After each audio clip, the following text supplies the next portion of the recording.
नमस्कार, स्वागत है आपका पब्लिक इंडिया पर। मैं हूं नीलू व्यास।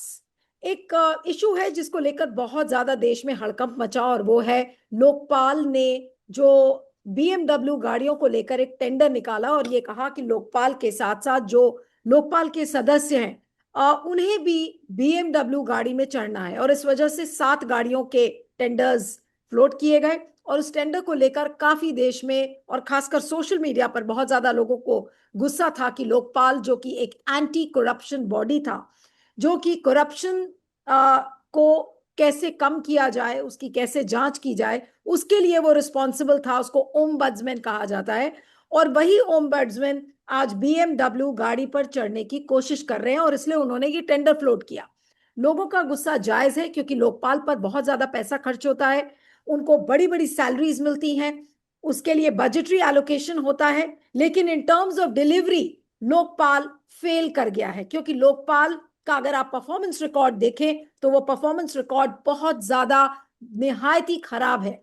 हार्डली उन्होंने कोई प्रोसिक्यूशन किए हैं, कई मामलों में तो क्लीन चिट दे दी है। ऐसा लग रहा है कि वो सरकार के आगे बिल्कुल नतमस्तक हो चुका है। एक ऐसा ओम्बड्समैन, एक ऐसा लोकपाल जिसको बहुत सारे सपने बुनकर बनाया गया था कि वो देश से भ्रष्टाचार खत्म करेगा, लेकिन आज क्या हुआ? आज वो बीएमडब्ल्यू गाड़ी पर चढ़ने का सपना देख रहा है, और भ्रष्टाचार को हटाने से कोई मतलब नहीं है। ऐसे में मैंने सोचा कि आज इस पर एक बहुत ही वरिष्ठ मेहमान से बात की जाए। हमारे साथ जस्टिस मार्कंडे काटजू हैं, जो कि सुप्रीम कोर्ट के फॉर्मर जज रह चुके हैं, प्रेस काउंसिल ऑफ इंडिया के चेयरमैन भी थे। जस्टिस काटजू, आपका बहुत बहुत स्वागत है। Thank you so much for joining. और पहला सवाल सर यही है कि आप तो खुद सुप्रीम कोर्ट के जज रहे हैं, और जस्टिस खानविलकर जो कि इस समय लोकपाल है मौजूदा, वो सपना देख रहे हैं बीएमडब्ल्यू की गाड़ियों पर चढ़ने का। सपने में कोई बुराई नहीं है, लेकिन आज सवाल उनके ऊपर इसलिए खड़े हो रहे हैं क्योंकि उन्होंने कोई परफॉर्मेंस के तौर पर उनका रिजल्ट जीरो रहा है, और फिर वो बीएमडब्ल्यू गाड़ी पर चढ़ने की कोशिश कर रहे हैं। उस पर क्या कहेंगे आप? मैं ये कहना चाहता हूं कि इस लोकपाल के ऊपर एक लोकपाल बनना चाहिए। इस लोकपाल की करप्शन, क्योंकि ये करप्शन है। क्योंकि देखिए, एक तरफ तो मैंने जो आंकड़े देखे गूगल में, वो थे कि पहला लोकपाल नियुक्त हुआ 2019 में, जस्टिस पिनाकी घोष शायद थे, और तब से 6 साल हो गए हैं लोकपाल। ये मार्च इस साल नियुक्त हुए हमारे खनविलकर सर, या पिछले साल हुए या इस साल हुए। खैर, तो इस 6 साल में 8,700 से ज्यादा कंप्लेंट फाइल हुए लोकपाल में, मगर इन्वेस्टिगेशन सिर्फ 24 केसेस में किया गया, और सिर्फ 6 केस में प्रोसिक्यूशन लॉन्च किया गया। तो यानी अगर 8,700 का अनुपात लें आप, 8,700 कंप्लेंट फाइल हुए और सिर्फ 24 में इन्वेस्टिगेशन किया गया, इसके मतलब हर 400 कंप्लेंट पे एक केस में बस इंक्वायरी होगी। नहीं, हम समझ सकते हैं कि अगर 400 कंप्लेंट आए उसमें से आधे फ्रिवलस हों, बिल्कुल बिना आधार के हों, तो कम से कम 200 में तो इंक्वायरी करिए 400 में से। मगर 400 में से आप एक केस में इंक्वायरी करते हैं। ये आंकड़े आप गूगल में देख लीजिएगा, मैंने कई जगह देखे। तो इसके मतलब आप कुछ काम तो कर नहीं रहे हैं, और आप वेतन पूरा चीफ जस्टिस की सैलरी ले रहे हैं, चीफ जस्टिस ऑफ इंडिया की, और सारे पर्क्स और मकान और ताम झाम सारा, और अब ये बीएमडब्ल्यू गाड़ी। तो इसके मतलब एक तरफ तो आप काम कुछ कर नहीं रहे हैं, दूसरे तरफ खूब आलीशान आप जिंदगी व्यतीत कर रहे हैं। तो ये करप्शन नहीं हुआ? ये भी तो एक सोफिस्टिकेटेड तरीका करप्शन का हो गया ना। देखिए, रिश्वत देने के कई तरीके हैं। एक तो तरीका है आपको पैसा आपके हाथ में पकड़ा है, दूसरा है आपको बड़ा लग्जूरियस जिंदगी दी जाए, बड़े आलीशान जिंदगी दी जाए, उस तरीके से आपको को खरीद लिया जाए। तो ये लोग तो खरीद लिए गए हैं। तो कहने के मतलब कि ये जो जस्टिस खनविलकर के ऊपर एक इंक्वायरी होनी चाहिए, क्योंकि ये लोग करप्शन कर रहे हैं। जिसको करप्शन का उन्मूलन करना चाहिए, वो ये करप्शन नहीं है कि एक तरफ आप कुछ काम नहीं कर रहे हैं, दूसरी तरफ खूब बढ़िया बढ़िया वेतन और पर्क से ले रहे हैं। और अब बीएमडब्ल्यू की मांग आ गई है कि कितनी 7 BMW और 70 लाख की। मैं भी सुप्रीम कोर्ट का जज था, मुझे तो कभी BMW गाड़ी नहीं मिली। मैं 3 हाई कोर्ट में चीफ जस्टिस था, मुझे कभी BMW गाड़ी नहीं मिली। और मैं जब रिटायर हो गया तो मेरे पास एक भी गाड़ी नहीं थी। मैंने 12 लाख रुपए की एक होंडा गाड़ी खरीदी, 12 लाख की। ये 70 लाख की कहाँ से ले रहे हैं और काम धाम कुछ कर नहीं रहे। तो मेरा तो राय है इसको ये खत्म हो जाना चाहिए। लोकपाल बिल्कुल बाउंड अप, इसको खत्म कर देना चाहिए। लोकपाल बिल्कुल बेकार है, ये कुछ करता रहता नहीं। और ये गरीब, देखिए सोचिए, गरीब देश पे, गरीब देश पे आप इतना फाइनेंशियल बर्डन डाल रहे हैं कि BMW चाहिए और बड़ा आराम की आपको जिंदगी चाहिए। नहीं, लेकिन इतना जस्टिस इतना काटजू, नहीं। अगर आपको ये चीजें क्लिक कर रही हैं, आपने कहा कि देश में इतनी गरीबी है और वहां पर एक एंटी ग्राफ्ट ओम्बड्समैन BMW की गाड़ियों के लिए टेंडर फ्लोट करता है, तो फिर जस्टिस खानविलकर को या लोकपाल के बाकी मेंबर्स को ये चीज क्यों नहीं स्ट्राइक कर रही है? आज ये जो टेंडर फ्लोट किया गया है, आज क्यों नहीं लोकपाल के मेंबर्स इस बात को कहते कि भाई हम इस गाड़ी को नहीं एक्सेप्ट करेंगे? वो ये भी तो कह सकते हैं ना, लेकिन उन्होंने तो नहीं कहा। जब गवर्नमेंट ये कह दे कि we will not clear this tender, government के हाथ में है ये चीजें, गवर्नमेंट भी नहीं कहती। क्योंकि वो नहीं कह रहे हैं, क्योंकि उनका कॉन्शियस मर चुका है। Their conscious is dead. जिस आदमी में कॉन्शियस होता है कि मुझे गलत चीज नहीं करनी चाहिए, वो तो ये कहेगा। जो आप पूछ रही है ना कि वो क्यों नहीं कह रहे हैं, मगर जिस आदमी में कॉन्शियस मर चुका है वो क्यों कहे? इन लोगों में कॉन्शियस मर चुका है। And I am very sorry. ये खनविलका जो है, मैं इसको जानता था, ये मुझसे बहुत जूनियर था। मैं जब सुप्रीम कोर्ट का जज था तो ये बॉम्बे हाई कोर्ट में जज था, चीफ जस्टिस भी नहीं था, सिर्फ जज इन बॉम्बे हाई कोर्ट। तो एक बार मैं बॉम्बे गया था किसी काम से, तो इसने मुझे अपने घर पे इनवाइट किया लंच के लिए और बॉम्बे हाई कोर्ट के जजेस को बुलाया। मैं तब सुप्रीम कोर्ट के जज था, तो मेरी अच्छी इसके बारे में ओपिनियन थी तब। मगर इसको पता नहीं क्या हो गया कि इन्हें जिस तरीके से ये बिहेव कर रहा है, वेरी इम्प्रॉपर। कि आप बताइए, एक गरीब देश में आप फाइनेंशियल बर्डन और लाद दे रहे हैं। अरे मैं नहीं कह रहा कि आप बिल्कुल जैसे कि साधु जैसे रहिए, आप मिडिल क्लास एग्जिस्टेंस चलाइए। मैं नहीं कह रहा हूँ कि आप बिल्कुल ही हरमिट जैसे गुफा में रहता है वैसा रहिए। मगर ये क्या लग्जूरियस लाइफस्टाइल क्यों आप लीड करेंगे? This is very very improper. और जबकि काम धाम आप कुछ करते नहीं है, तो ये तो अबॉलिश होना चाहिए। असीम देखिए, मैं अगर आप इजाजत दें, मैं थोड़ा सा इसके और इसकी बोले बैकग्राउंड बोले। में जाना चाहता हूँ। देखिए, ये जब तक पंडित नेहरू प्राइम मिनिस्टर थे, उनकी मुझे बहुत इज्जत है। पंडित नेहरू ईमानदार आदमी थे, उनके खिलाफ किसी ने भ्रष्टाचार का आरोप नहीं लगा। और वो संस्थाओं की इज्जत करते थे। ये रिस्पेक्टेड इंस्टीट्यूशन, पार्लियामेंट की, ब्यूरोक्रेसी की, जुडिशरी की, सबकी रिस्पेक्ट करते थे। उनकी जो बेटियां आई इंदिरा गांधी, वहां से सारी गड़बड़ियां शुरू हुई। खासकर जब उनके खिलाफ इलाहाबाद हाईकोर्ट ने फैसला दे दिया कि वो करप्ट प्रैक्टिसेस कर रही थी चुनाव में, इसलिए उनका इलेक्शन कैंसिल कर दिया और 6 साल के लिए डिबार कर दिया। तो उनका तो दिमाग खराब हो गया। तो उन्होंने तय किया कि अब सब इंस्टीट्यूशन को दबा सप्रेस कर देना। She had no respect for any institution, power crazy woman. उन्होंने जुडिशरी को बहुत कमिटेड जजेस अपॉइंट किए। अपना चमचा A N Ray को चीफ जस्टिस ऑफ इंडिया बनाया।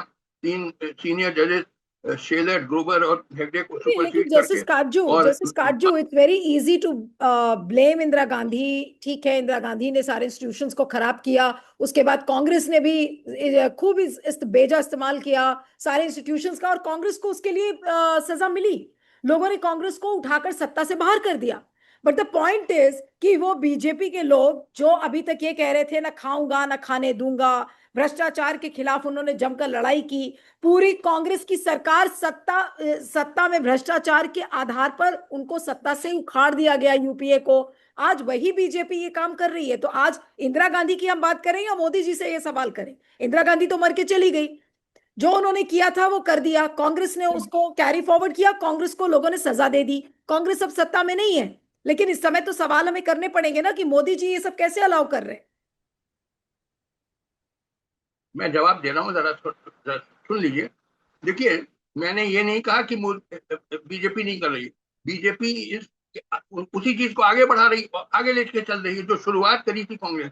मैं सिर्फ कांग्रेस पे इल्जाम नहीं लगा रहा हूँ।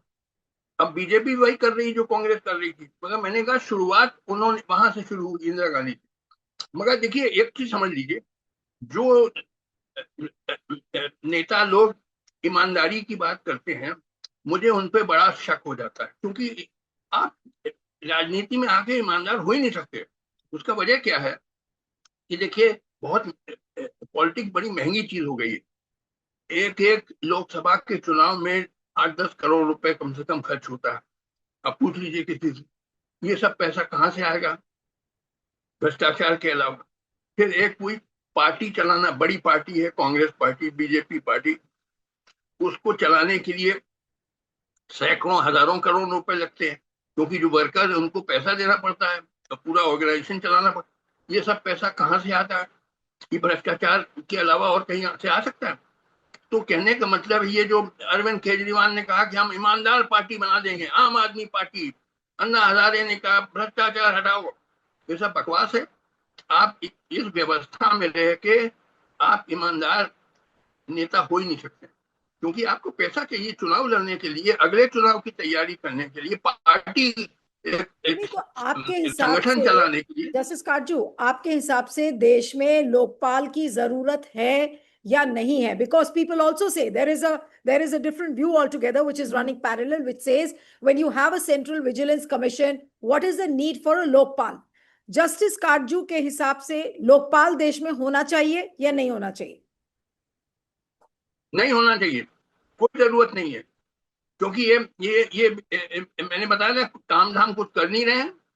They are doing nothing. 8,700 के फाइल हुए, 8,700 कंप्लेन, और सिर्फ 24 में इंक्वायरी कराई इन्होंने। हद हो गई। यानी हर 400 केस जो फाइल हुए उनमें से एक में इंक्वायरी कराई।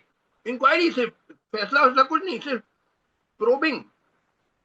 ये कुछ काम धाम तो कर नहीं रहे, और चाहते हैं BMW गाड़ी, और चीफ जस्टिस ऑफ इंडिया को मिल गई है चीफ जस्टिस की सारी सैलरी और एमिनिटीज और क्या क्या काम धाम, खूब बादशाह जैसे घूम रहे हैं, काम धाम कुछ करना नहीं है। तो लिहाजा ऐसी बोझा क्यों जनता अपने सर पे ले?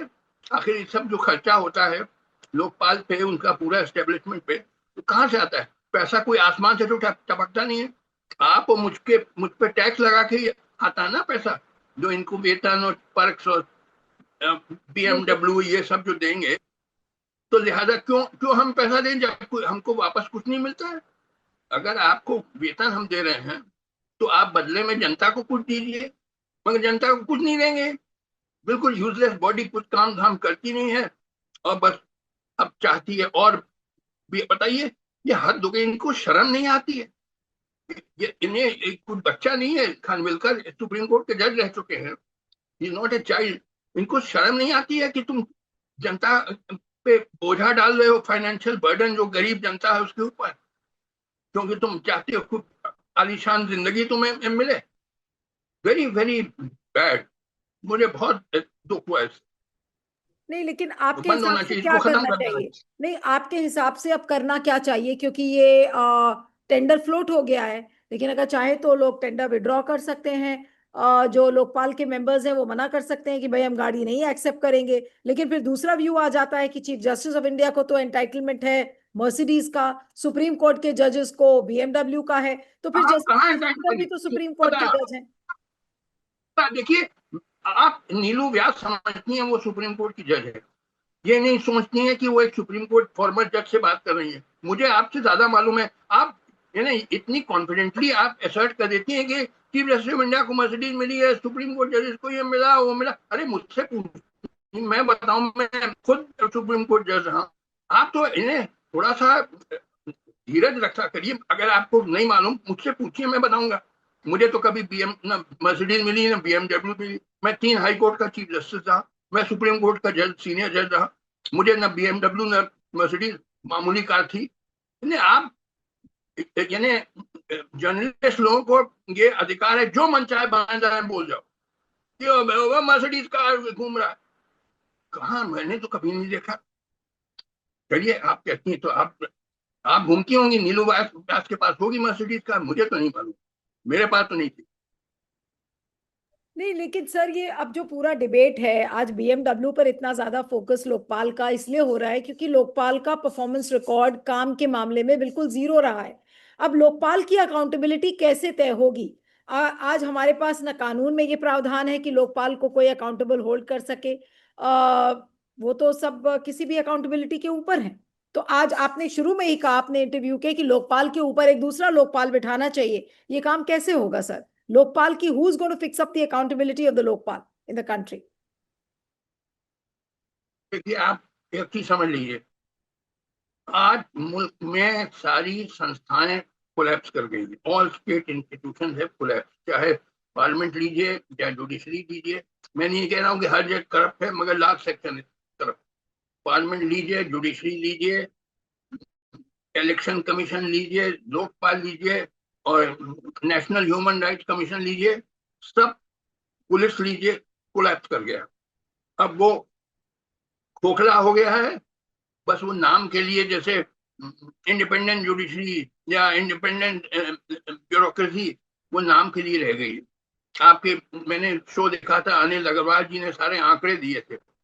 नीलू व्यास के शो में आया था, अनिल अग्रवाल ने दिया था कि कैसे जुडिशरी सरेंडर हो गई है। वो शो दिखा लीजिएगा, उन्होंने सारे डिटेल्स दिए थे। तो लिहाजा ये भी उन्हीं में से एक है। ये आपका लोकपाल तो बनाया तो गया था, बड़ा बड़ा आंदोलन हुआ था। अन्ना हजारे ने कहा वो ईमानदारी ईमानदारी। अरे भाई, ये बेवकूफ बनाने की बातें हैं जनता को। ईमानदारी इस व्यवस्था में हो ही नहीं सकती है। उसका कारण मैंने बताया कि राजनीति बड़ी महंगी चीज होती है। एक एक चुनाव में बहुत सारे करोड़ों खर्च करने पड़ते हैं। वो पैसा कहाँ से आता है? भ्रष्टाचार से आता है। तो लिहाजा ये सब कहने की बातें हैं। ये अरविंद केजरीवाल जी ने को, मुझे याद है वो उस टाइम अन्ना हजारे आते थे वहां, कौन से मैदान में, और वहां चिल्लाते रामलीला थे मैदान सर, क्या, रामलीला मैदान। रामलीला, रामलीला में इनकलाब जिंदाबाद, भारत माता की जय। वो चिल्लाओ, वो किरण बेदी भी कूद पड़ी, और ये क्या नाम है, अरविंद केजरीवाल कूद पड़े। सब ईमानदार ईमानदार ईमानदार हो गए। किरण बेदी लेफ्टिनेंट गवर्नर हो गई, अरविंद केजरीवाल चीफ मिनिस्टर हो गए। हो गई, ईमानदारी आ गई हिंदुस्तान में। मगर ये सब फ्रॉड था। Arvind Kejriwal was the biggest fraud going around. जो ईमानदारी की बात करता है, समझ लीजिए वो नेता फ्रॉड है, क्योंकि हो ही नहीं सकती। मैंने आपको वजह बताया, क्योंकि बड़ा, राजनीति बड़ी महंगी चीज होती है, हो गई है। बहुत सैकड़ों करोड़ रुपए लगते हैं उसमें। आपको एक एक चुनाव में 10-10 करोड़ लगता है लोकसभा का, फिर आपको अगले चुनाव की तैयारी करनी पड़ती है, और कई खर्चे होते हैं।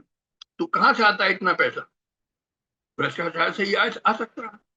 तो लिहाजा ये सब बेवकूफ बनाने की बातें, ये जो ईमानदारी की बात करता है राजनीति में, मैं उसको बड़ा भारी हिपोक्रेट समझता हूँ, धोखेबाज समझता हूँ। क्योंकि धोखा जनता को क्योंकि मालूम है कि हो ही नहीं सकती ईमानदारी इस व्यवस्था में, नहीं तो इन सर, दिस अगर ये सिस्टम। व्यवस्था ये है जो आप बता रहे हैं कि भाई आप राजनीति में ईमानदारी हो ही नहीं सकती और नौकरशाही में भी ईमानदारी नहीं हो सकती है, तो फिर ऐसे में लोकपाल के क्या मायने हैं? और लोकपाल को क्या हमने एक ऑर्नामेंटल पीस बना के देश में रख दिया है जिसकी कोई जरूरत नहीं है इसका मतलब देश में? ऑर्नामेंटल पीस है ये तो। बस एक क्योंकि ऐसा था कि बड़ा आंदोलन चला, बड़ा हंगामा हुआ, तो उन्होंने लोकपाल एक्ट बना दिया 2013 में। तो कानून तो बना दिया, मगर लोकपाल नियुक्त नहीं किया। फिर आंदोलन शुरू हुआ, और फिर वो सुप्रीम कोर्ट में पिटिशन हुई, ये हुआ वो हुआ। तब 2019, 6 साल के बाद उन्होंने लोकपाल नियुक्त किया। मगर कोई सीरियस नहीं है इसके बारे में। एवरीबॉडी नोज कि लोकपाल कैन डू नथिंग। देखिए, भ्रष्टाचार इतना व्यापक हो गया, corruption is so rampant in this country कि कोई नहीं कंट्रोल कर सकता है। आपने देखा होगा, कुछ दिन पहले एक डीआईजी पंजाब में थे, भुल्लर, उनके घर में कितने 7 करोड़ कैश में मिला, 2 किलो सोना मिला, कितने 24-26 की स्विस गाड़ियां मिली, और न जाने क्या क्या फार्म हाउस है, ये वो। आपने पढ़ा होगा, भुल्लर था शायद नाम डीआईजी। ऐसे सैकड़ों और केस होंगे जो कि मतलब अज्ञात है, अभी अभी वो डिस्क्लोज नहीं हुए। कहने का मतलब भ्रष्टाचार इतना व्यापक हो गया है कि ये बात करना, लोकपाल और भ्रष्टाचार खत्म करना, ये सब फ्रॉड है। ये व्यवस्था में ये जा नहीं सकता है। ये तो कोई दूसरी व्यवस्था है, कोई क्रांति के बाद तब जाके होगा। लेकिन अब आपको क्या लग रहा है कि इस समय कायदे से क्या होना चाहिए, तुरंत क्या करना चाहिए? अगर ये इस तरीके का टेंडर फ्लोट हो गया है तो इसके बाद अब क्या करना चाहिए? देखिए, टेंडर वापस लेना चाहिए। ये इतना हंगामा हो गया है कि अब भी ये लोग इतने अगर बेशरम हैं, ये खानविलकर और जो इनके मेंबर्स हैं, कि अभी भी ये बीएमडब्ल्यू ले लेते हैं, तो मतलब बड़ी बेशर्मी की बात होगी। और जनता इनके खिलाफ कुछ ना कुछ करेगी। इनको अगर जरा सा अकल है, इनको वापस लेना चाहिए टेंडर अंडर, और मामला खत्म करना चाहिए। अब आपको लग रहा है कि इस तरीके का जो शोर मचा है सोशल मीडिया पर, उससे कोई फर्क पड़ता है? क्योंकि इतनी जब बेशर्मी जिस सरकार में हो कि कोई किसी की बात सुनने नहीं वाला है, किसी को कोई फर्क ही नहीं पड़ता, चाहे जितना भी लोग सोशल मीडिया पर लिखते रहें, तो अगर ये टेंडर कंटिन्यू करेगा तो फिर हम और आप क्या कर लेंगे? नहीं नहीं, ये असर पड़ता है। देखिए, जहां देखिए पीपल लाइक नीलू व्यास मैटर, आप जैसे लोग, और नीलू व्यास को मैं बहुत ईमानदार पत्रकार मानता हूं, unlike most of your colleague, जिनके लिए मुझे कोई इज्जत नहीं है।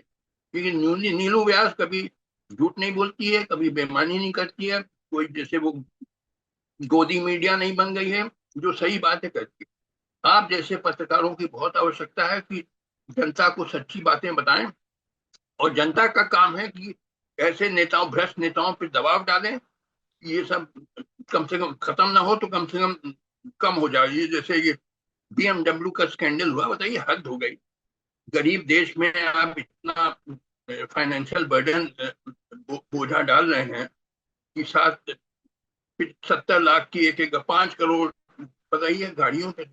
एक गरीब मुल्क में कभी सोचा नहीं कि कितने, ये कहाँ से पैसा आएगा?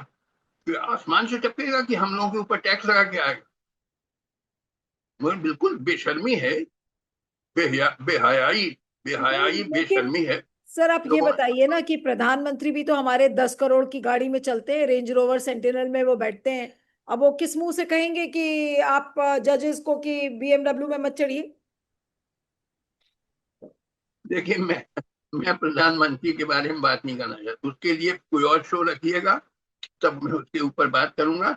मगर मैंने बताया कि देखिए, पूरी व्यवस्था सड़ गई है, सारे संस्थाएं खोखले हो गए हैं, ऑल इंस्टीट्यूशन है पुरैप। अब मुझे इनसे कोई उम्मीद नहीं। अब तो नहीं तो कोई आप यहाँ पे जन क्योंकि संघर्ष नहीं, में। आप सही कह रहे हैं कि सारे जो इंस्टीट्यूशंस हैं वो खत्म हो गए हैं, मर चुके हैं। लेकिन क्योंकि इस एपिसोड में हम लोकपाल की बात कर रहे हैं, क्या लोकपाल देश में सड़ चुका है? उसकी अब कोई जरूरत नहीं है। अंत में मेरा आखिरी सवाल है आपसे कि आप क्या कहेंगे लोकपाल के बारे में, जिस तरीके से वो फंक्शन करता है, जिस तरीके से ऑपरेट करता है? क्या कहेंगे अगर 3-4 शब्दों में आपसे पूछूं मैं? अब तो लोकपाल को खत्म कर देना चाहिए, बिल्कुल। It should be wound up. कोई पर्पस नहीं सर्व कर रहा है, बस एक फाइनेंशियल बोझा हमारे पब्लिक के ऊपर है, और बदले में कुछ नहीं दे रहा है। कोई करप्शन रत्ती भर कम नहीं हुआ है, बल्कि और बढ़ गया।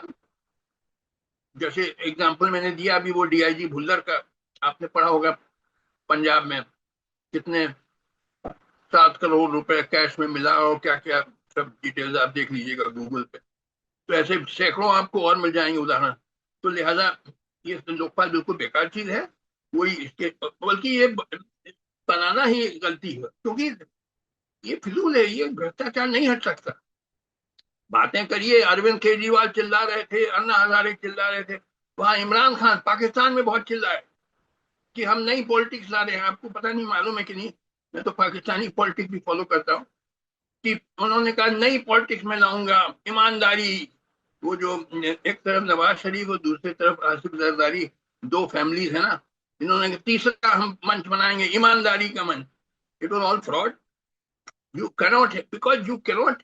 और वो इमरान खान ने बाद में चल के क्या हुआ, जो अपने पार्टी पीटीआई के टिकट दिए टू करप्ट पीपल, बोले यही इलेक्टेबल, यही जीत सकते हैं, तो वो करप्शन बाद में सब खत्म हो गया। ईमानदारी पे आप पॉलिटिक्स कर ही नहीं सकते हैं।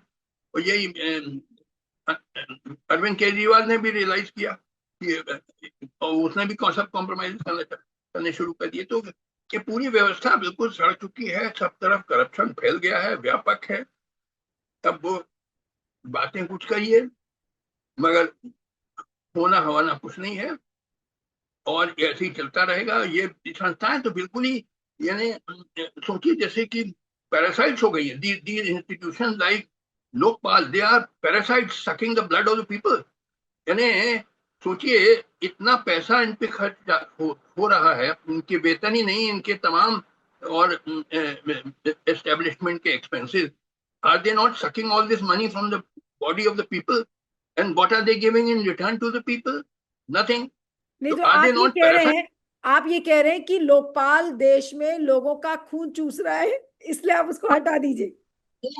जैसे जोंक होती है ना, leech, they are leeches sucking the blood. का मतलब है कि हम्म। इतना उन पे खर्च हो रहा है। Is it not in a symbol, in a way, metaphorically speaking, की जनता का खून चूसा जा रहा है इनको वेतन देने के लिए, इनको बीएमडब्ल्यू गाड़ी देने के लिए, और बदले वापस कुछ नहीं देंगे जनता को। तो ये है जोक है कि नहीं? आर दे नॉट लीचेस बिल्कुल। sucking the blood of the people? That is what I'm saying. बिल्कुल। चलिए, आपका बहुत बहुत शुक्रिया justice Katju, thank you so much for joining, thank you.